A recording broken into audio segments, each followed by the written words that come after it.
হাসিনার বিচার নিশ্চিত করতে হবে, আগে ওবায়দুল কাদেরের বিচার নিশ্চিত করতে হবে, আগে আসাদুজ্জামান খান কামালের বিচার নিশ্চিত করতে হবে, আওয়ামী লীগের কমিটির লিস্ট ধরে ধরে বিচার নিশ্চিত করতে হবে। আমাদেরকে হাসিনা কিনতে পারে নাই, আমাদেরকে আওয়ামী লীগ কিনতে পারে নাই।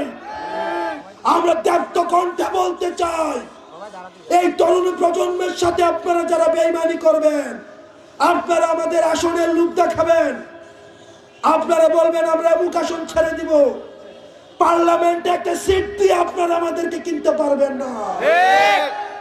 আপনারা যারা আওয়ামী লীগের বিচার বাদ দিয়ে আওয়ামী লীগের পুনর্বাসনের জন্য চিন্তা করছেন, আপনারা এই তরুণ প্রজন্মের সাথে আপনারা দালালি করছেন। প্রিয় সহযোদ্ধা, আপনারা দেখছেন আমাদের ক্রিয়াশীল যে রাজনৈতিক দলগুলো, তারা খনিজ ফ্যাসিস্ট শেখ হাসিনার বিচার নিয়ে তাদের মধ্যে আমরা কোনো কথা দেখি না।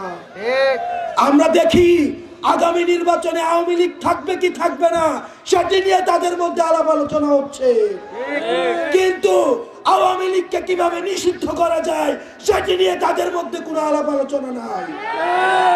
কারণ তাদের মধ্যে ভোট ব্যাংকের চিন্তা রয়েছে, তাদের মধ্যে আওয়ামী লীগের ব্যবসার চিন্তা রয়েছে, আওয়ামী লীগের পুনর্বাসনের মধ্য দিয়ে আওয়ামী লীগের ব্যবসাগুলোকে তারা দখল করতে চায়, আওয়ামী লীগের রাজনৈতিক কাঠামোকে তারা দখল করতে চায়।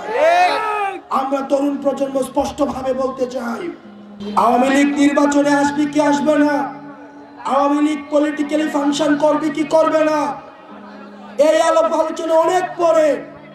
আগে খুনি হাসিনার বিচার নিশ্চিত করতে হবে।